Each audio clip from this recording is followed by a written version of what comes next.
The first time my husband snapped over a grocery receipt, I remember thinking, it's just 20 bucks. By the time I realized it wasn't about the money, it was already about everything else. What I wore, what I ate, who I saw, and eventually, where every single dollar went. I'm 32 and work as a cashier at a neighborhood grocery store. It's not glamorous, but it's steady, and I know most of my regulars by name. I like the routine, beep of the scanner, small talk about the weather, the little bits of gossip that make you feel like you're part of the town instead of just passing through it. My husband, Mark, is a plumber. He leaves early, comes home smelling like metal and sweat, and usually drops onto the couch with a sigh and a groan about his back. We're not rich, but between his jobs and my paycheck, we keep the lights on and the fridge full. When we first got together, money felt simple. He paid the rent because he made more. I covered groceries and gas. We split everything else as best we could. And when we couldn't, we laughed it off and ordered cheap pizza.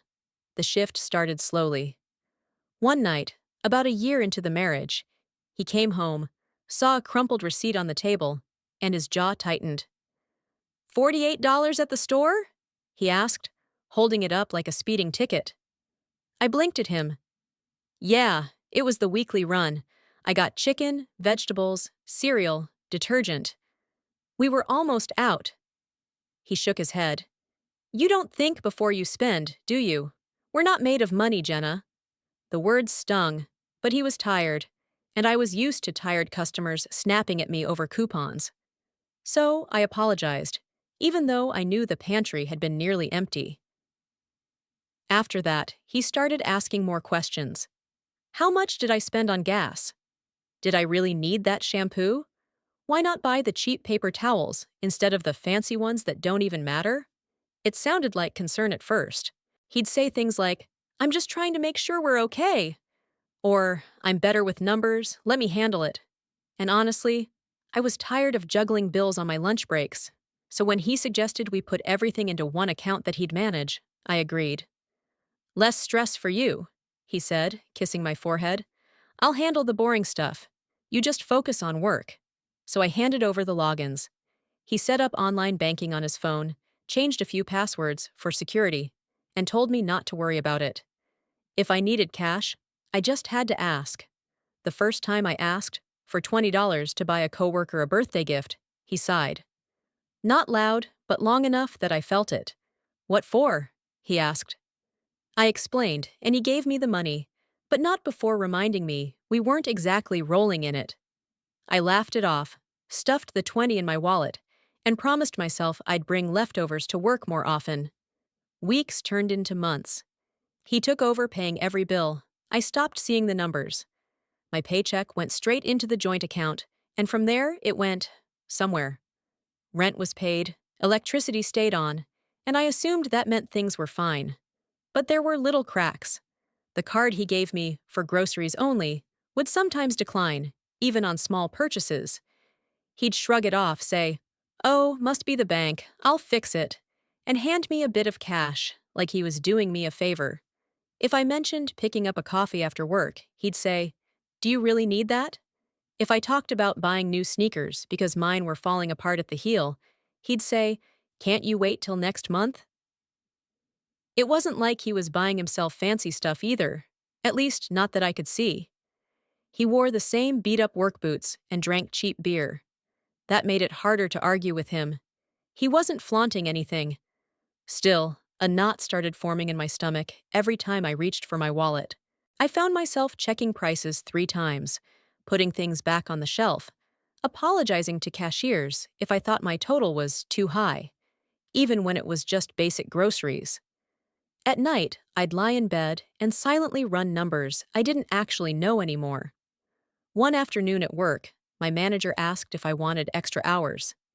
I said yes before he finished the sentence. The idea of bringing home a bigger paycheck sounded like relief. But when I told Mark, he just nodded and said, "Good. We need it." Not, "That's great for you," not, "You've been working so hard." Just, "We need it." Like my time and body were another bill to pay. The real warning sign didn't feel dramatic at all. It was just a folded letter from the bank stuck between the coupons in the mail pile. Mark had thrown everything on the table like usual, but this envelope had my name on it. And apparently, that was a mistake. The letter wasn't even dramatic. No big red stamps, no final notice. Just a polite reminder that our checking account had dipped below the minimum balance 3 times in the last 2 months. I stood there in the kitchen, reading it over and over. My whole paycheck went into that account every 2 weeks. Mark's income was higher than mine. So how were we scraping the bottom? When he came home, I held up the letter. Hey, did something happen with the account? He barely glanced at it. Oh, that. Yeah, payments hit weird. Don't worry about it. But I did worry. I worried when I tried to get groceries the next day and my card declined again. I worried when he said he'd take care of it and then snapped at me for asking twice. You don't trust me, he said, tossing his tool bag down. You think I don't know how to manage money? I'm breaking my back out there every day. Maybe show a little respect. Respect. I swallowed the lump in my throat and nodded, but the word sat like a stone in my chest. I'd worked every day too.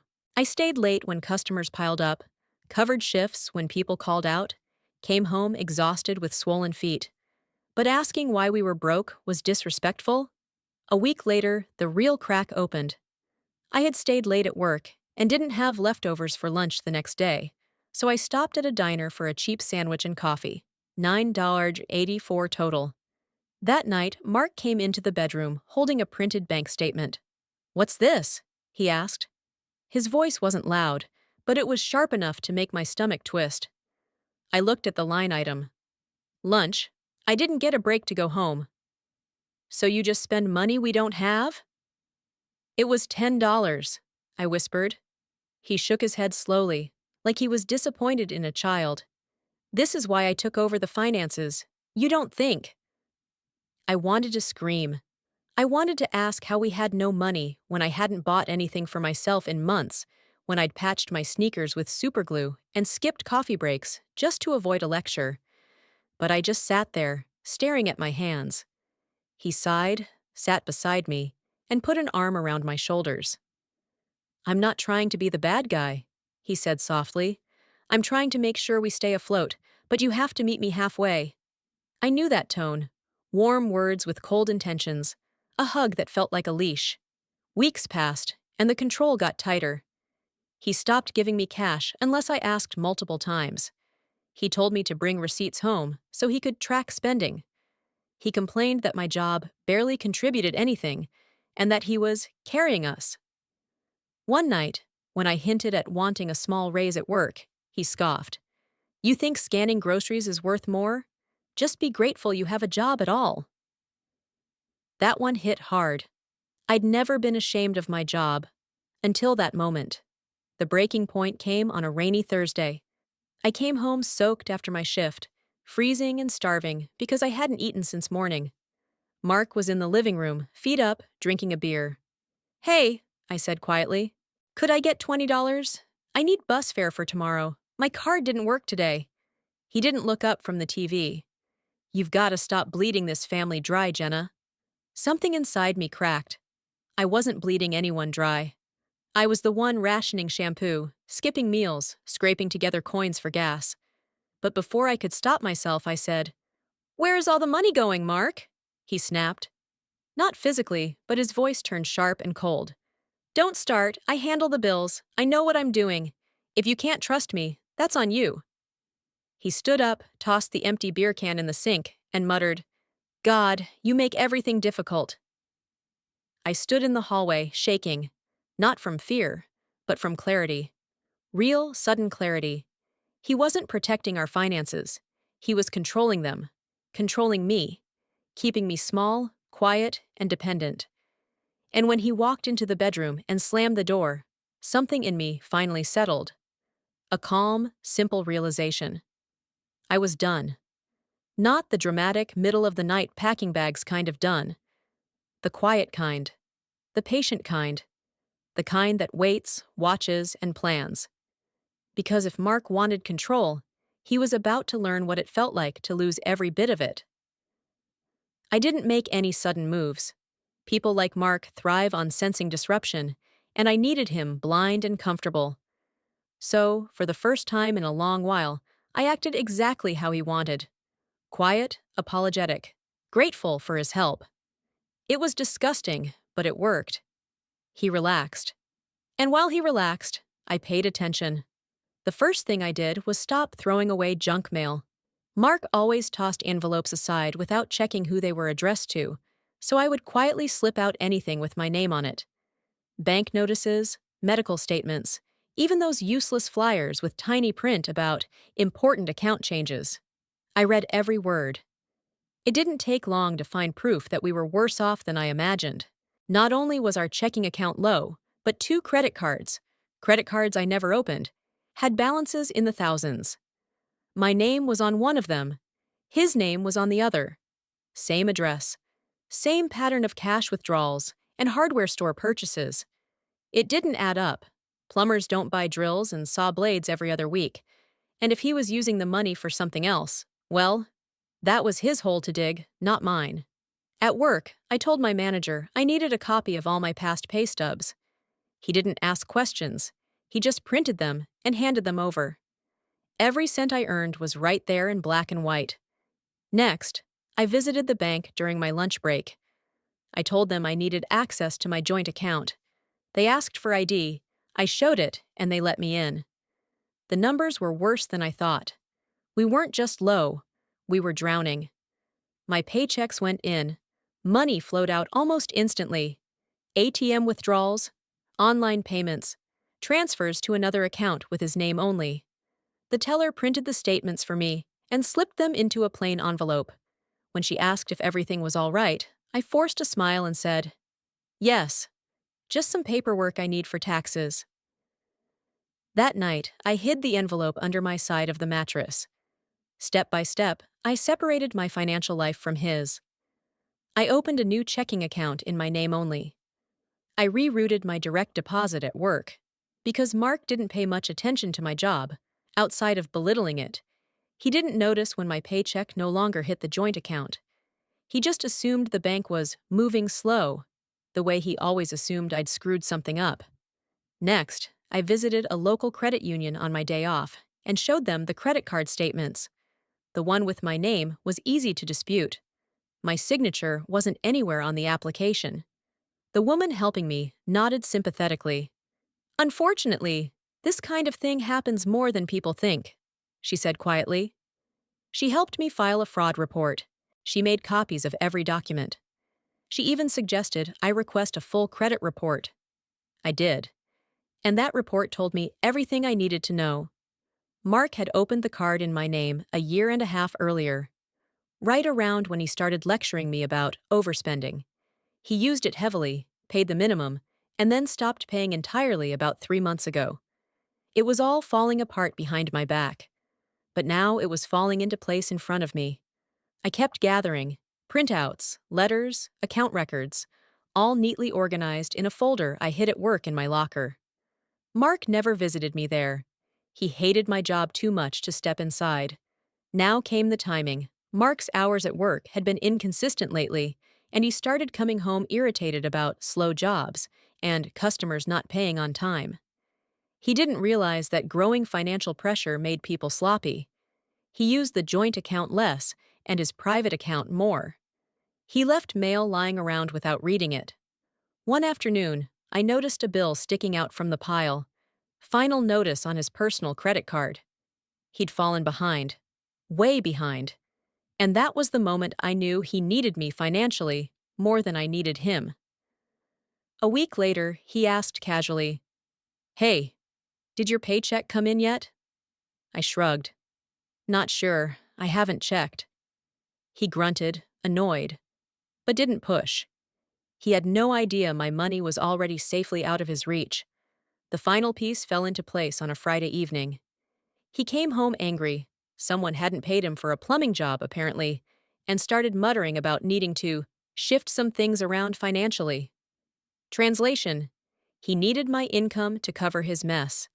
But my income was gone, And soon he would be too, because early that morning, before my shift, I had taken my folder of evidence to a local legal aid office.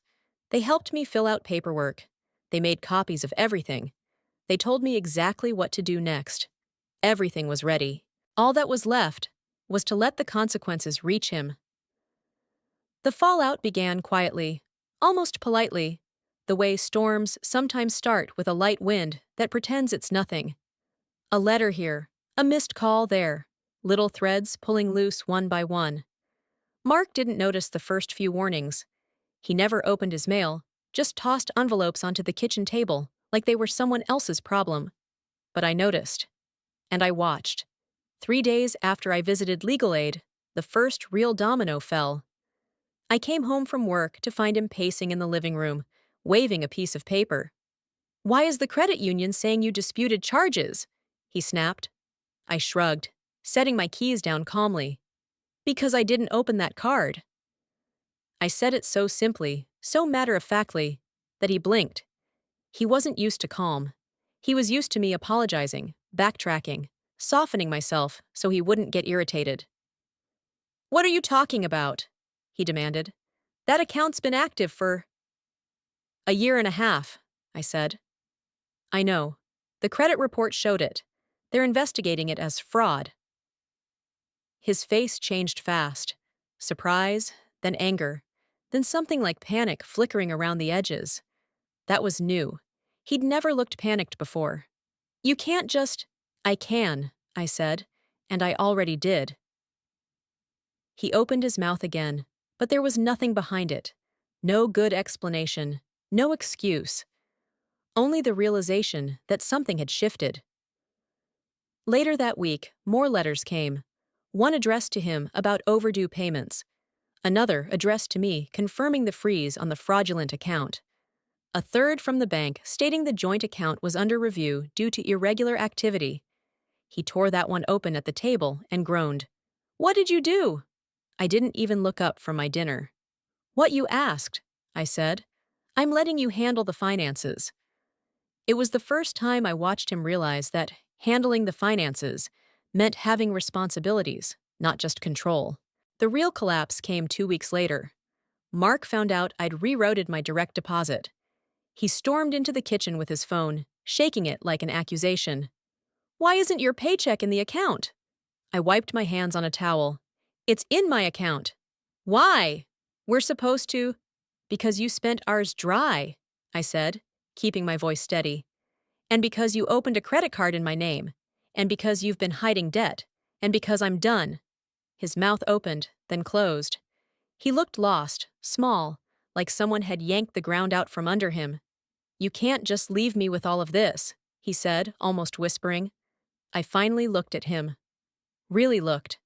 For the first time in months, maybe years, I didn't feel afraid or ashamed or guilty. I felt clear. "I'm not leaving you with anything," I said. "You made this mess alone." The next morning, before he woke up, I left. A small duffel bag, my documents, and the folder of evidence. I moved into a coworker's spare room. She'd offered weeks earlier when she noticed the dark circles under my eyes and the way I flinched every time my phone buzzed. By noon, Mark had texted me 6 times. By evening, he was calling nonstop. By the next day, the tone shifted. From angry to pleading to angry again. I didn't answer. Legal aid helped me file for a separation. The credit card fraud case moved forward without me lifting a finger. The joint account remained frozen. His personal debts, the ones he thought he could hide behind my income, came crashing down on him. Within a month, he'd missed a rent payment. 2 months in, his truck got repossessed. Friends he used to brag to stopped answering his calls. His family, people who always thought he was so responsible, found out about the fraud investigation. And me? I got a tiny studio apartment not far from work. Secondhand furniture, mismatched cups, a mattress on the floor. It was imperfect. It was small, but it was mine. I bought my first coffee in months without guilt. I replaced my worn-out sneakers. I opened my own mailbox without fear. One evening, sitting on the fire escape outside my new place, feeling the breeze on my face, I realized something simple and important. Revenge didn't feel like fire or fury. It felt like breathing again. The moral isn't that you have to burn someone's life down to get even. It's that sometimes, the quiet truth and a well-kept folder of facts are enough to let a person destroy themselves. And when they do, you walk away lighter.